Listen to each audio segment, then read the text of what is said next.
এখন ক্রাইমের যে সত্যি ঘটনাটা শোনাবো সেটা উত্তরপ্রদেশের প্রতাপগড় নামের এলাকার একটা ঘটনা। প্রতাপগড়ের একজন পূর্ব প্রধান, তার নাম মুস্তাক গুলশান বা গুল হাসান বা মুন্না, 50 বছর বয়সী একজন ভদ্রলোক। তার 2টো স্ত্রী আর 18খানা ছেলে মেয়ে। সব থেকে যে বড় মেয়ে তার বিয়ে হয়েছে, বাকিরা সবাই পড়াশোনা করে। গুল হাসানের টাকা পয়সার অভাব নেই, বিশাল ধনী, জমি সম্পত্তির অভাব নেই, বিশাল বাড়ি। 2টো স্ত্রী, পাশাপাশি 2টো আলাদা আলাদা বাড়িতে থাকে। আর গুল হাসানের যখন ইচ্ছা হয় তিনি বড় বউয়ের কাছে যান, যখন ইচ্ছা হয় তিনি তার ছোট বউয়ের কাছে যান। গুল হাসানের যখন বয়স ছিল 16 বছর তখন তার প্রথম বিয়ে হয়েছিল কিসমতুল নিসা নামের এক মহিলার সাথে। 10 বছর তার সাথে কেটেছিল, হয়েছিল 9খানা ছেলে মেয়ে। তারপরে গুল হাসানের যখন বয়স 26 বছর তখন তিনি দ্বিতীয় বিয়ে করেছিলেন আম্বিয়া বানো নামের আরও একজন মহিলার সাথে। তার সাথেও তার 9খানা ছেলে মেয়ে হয়েছিল। বর্তমানে তার 2খানা স্ত্রী আর 18খানা ছেলে মেয়ে। সবার দায়িত্ব তিনি বহন করেন। টাকা পয়সার অভাব নেই, জমি সম্পত্তির অভাব নেই, বেশ ভালোই চলছিল।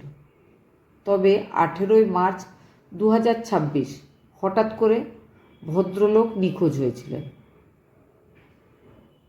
17খানা ছেলে মেয়ে আর 2জন স্ত্রী তার ব্যাপারে চিন্তা করছিল, তাকে খোঁজাখুঁজি করছিল, কল করার চেষ্টা করছিল, কিন্তু ফোনটা সুইচ অফ। এইভাবে তিনি এর আগে কখনো এমন করেননি, না বলে কোথাও কখনো যান না। তাহলে হঠাৎ তিনি গেলেন কোথায়? 2জন বউ পরস্পরকে শত্রু মনে করে, 2জন বউ পরস্পরের ওপর সন্দেহ করছে। এবার তারা ঠিক করে যে পুলিশ স্টেশনে কমপ্লেন করতে হবে। তারা 22 মার্চ 2026 পুলিশকে কমপ্লেন করে, পুরো ব্যাপারটা জানায়। এবার পুলিশ গুল হাসানের যে কল ডিটেল সেটা চেক করে। লাস্ট কলটা ছিল সুমন নামের কোনো মহিলার সাথে। সুমনের কাছে পুলিশ যায়, পুলিশ তার কাছে জিজ্ঞাসাবাদ করে।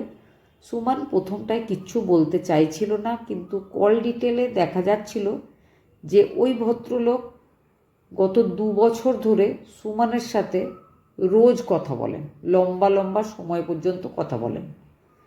এবার সুমনকে আরও ভালোভাবে একটু শক্তভাবে জিজ্ঞাসাবাদ করলে যে ব্যাপারটা সামনে এসেছিল সেটা হচ্ছে, সুমন একদিন পঞ্চায়েত অফিসে এসেছিল কোনো এক বিশেষ কাজের জন্য।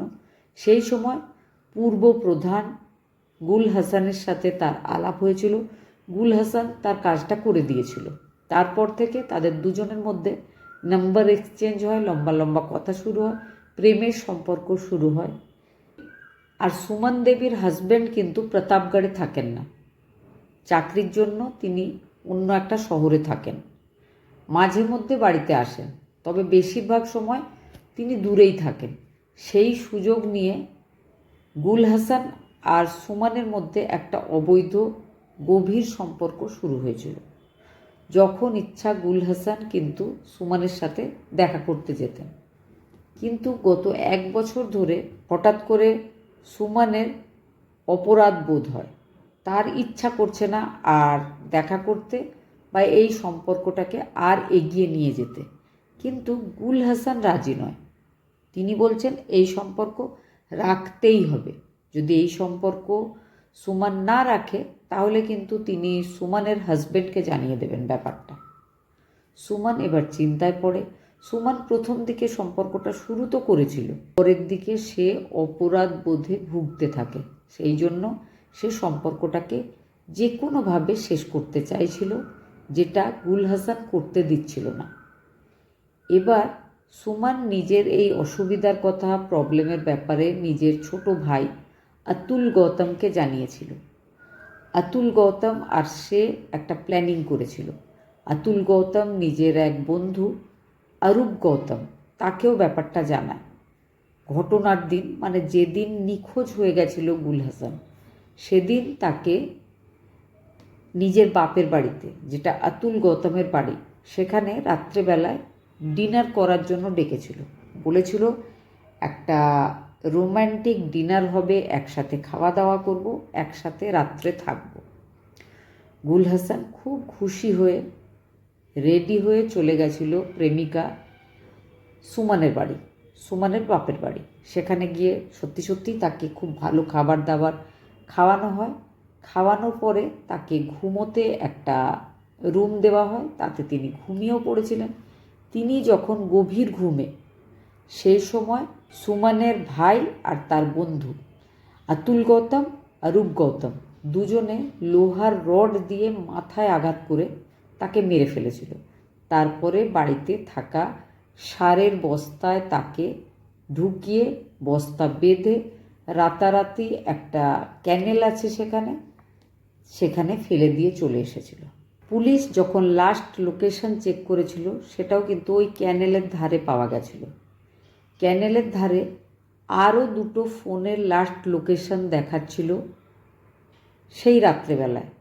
তখন পুলিশ অ্যারেস্ট করেছিল সুমানের ভাই আর তার বন্ধুকে। তারপর শুরু হয়েছিল তাদের 3 জনের জিজ্ঞাসাবাদ। তারপরে বস্তাবন্দি দেহ উদ্ধার করেছিল ওই 4 দিন পরে। 2 জন স্ত্রীকে ডাকা হয়, তারা দেখে শনাক্ত করেছিল যে ওটাই তাদের হাজব্যান্ড মুস্তাক গুল হাসান বা মুন্না।